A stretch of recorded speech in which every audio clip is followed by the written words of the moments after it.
মানসিক চাপ দিতে হবে। আমরা এনআইএ কর্তৃপক্ষকে প্রশ্ন করতে চাই, আপনারা দয়া করে তদন্ত করে দেখে বলুন যে এই অভিযোগগুলো সত্য কি সত্য নয়। এগুলো আপনারা নিজেরা আগে বিভাগীয় তদন্ত করুন। আপনাদের অফিসার বিজেপি ক্যাডারের মতো কাজ করছে এবং তাতে বাকি অফিসাররা অসন্তুষ্ট হচ্ছেন। বাড়িতে বসে লিস্ট তৈরি হচ্ছে, সেখানে বিজেপি নেতারা যাতায়াত করছেন। বিজেপির কথায় কেন এইভাবে এই লিস্ট তৈরি হবে? সিবিআই ইডি যা যা করছে সেটাও দেখতে পাচ্ছেন। আর এনআইএ একেবারে তার এক অফিসারের বাড়িতে বসে ব্লুপ্রিন্ট তৈরি হচ্ছে, সেই অভিযোগ আসছে। আমরা এনআইএ কে অনুরোধ করব, আগে নিজেরা অভ্যন্তরীণ তদন্ত করুন, তদন্ত করে দেখুন যে যে তথ্যগুলো আসছে, যেগুলো আমরা অভিযোগ আকারে আপনাদের সামনে আনছি, সেগুলো ফ্যাক্ট অর নট। যদি ফ্যাক্ট হয় তাহলে দয়া করে আপনারা যথাযথ ব্যবস্থা নিন। কিন্তু যে যে তারিখের বৈঠকের খবর এসছে এবং যে যে তারিখে কিছু সামান ইস্যু হয়েছে, তাতে প্রাইমা ফেসি বোঝা যাচ্ছে যে ঘটনাগুলো ঘটেছে। আপনাদের এই অফিসার, তিনি আপনাদের দপ্তরে বসে আলোচনা করছেন কিভাবে তৃণমূলকে হেনস্থা করা যায়, এই ধরনের অভিযোগ আসছে। এবং এনআইএর মধ্যে যে অফিসাররা বিজেপির দলদাসের মতো কাজ করতে চাইছেন না, তারা আপত্তি করার চেষ্টা করছেন, কিন্তু রাজনৈতিক চাপে এনআইএর এই ধরনের ঘটনা চলতে থাকছে।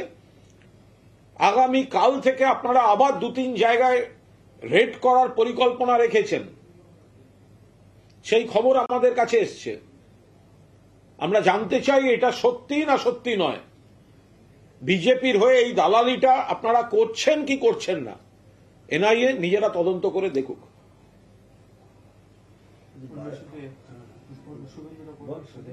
সেটা হচ্ছে যে শুভেন্দু অধিকারী তিনি একটা জায়গাতে বলছেন যে গত লোকসভাতে 18 আসন দিয়েছিলেন, এই লোকসভাতে 36 আসন দিয়ে দিন, 2026-এর আগে আমরা সরকার ফেলে দেব। আচ্ছা, এই সরকার ফেলে দেব মানে কি? ওর হাতের মানে কি এটা?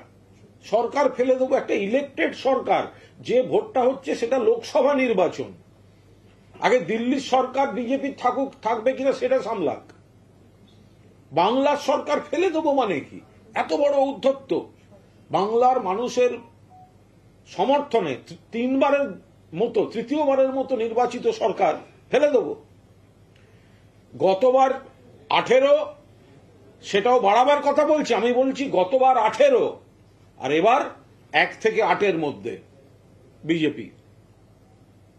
গতবার ছিল 18, এবার 1-8, 1 থেকে 8-এর মধ্যে থাকবে বিজেপি, 8 পেরিয়ে 9 হবে না।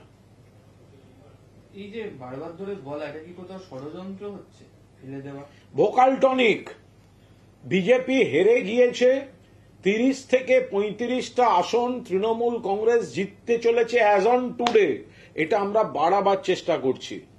বিজেপির যে প্রার্থী তালিকা, সেটা তো দেখলে মনে হচ্ছে এর থেকে বড় দেউলিয়া রাজনৈতিক কোনো দল নেই।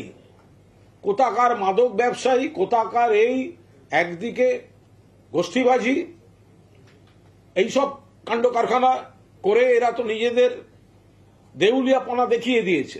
ফলে সব জায়গায় বিজেপি কর্মীরা ভেঙে পড়েছে। আর গোষ্ঠীদ্বন্দ্ব, আদি বিজেপি বনাম তৎকাল বিজেপি, দিলীপ বিজেপি বনাম সুকান্ত বিজেপি, আরএসএস বিজেপি বনাম সিবিআই ইডি থেকে বাঁচতে যাওয়া বিজেপি। ফলে এই জায়গায় ভোকাল টনিক দেওয়ার জন্য এই আসন বাড়বে, সরকার ফেলে দেব মনোবল ভেঙে গেছে, সেই কারণে তারা এই ধরনের কথাবার্তা বলছে। দ্বিতীয় একটা জিনিস দেখা যাচ্ছে যে উনি বলছেন যে কেন্দ্রীয় বাহিনী বা ইসির ওপর শুধু ভরসা নয়, বুথে বুথে সৈনিক তৈরি করতে হবে, জনজাগরণ ঘটাতে হবে, প্রতিরোধ গড়ে তুলতে হবে, ডু আর ডাই এটা নিয়ে এগোতে হবে, তাহলে ভোট লুট আটকানো যাবে। আরে তমলুকে তো শুভেন্দুর অনুগামী একজনকে দেখলাম চিৎকার করে বক্তৃতা করছেন যে আমাদের প্রার্থী অভিজিৎ গাঙ্গুলিকে আমরা 2 লক্ষ ভোটে হারাবো হারাবো হারাবো, 3 বার বলল আমাদের অভিজিৎ গাঙ্গুলিকে হারাবো হারাবো হারাবো। তো এইটা হচ্ছে বিজেপির ভেতরের অবস্থা।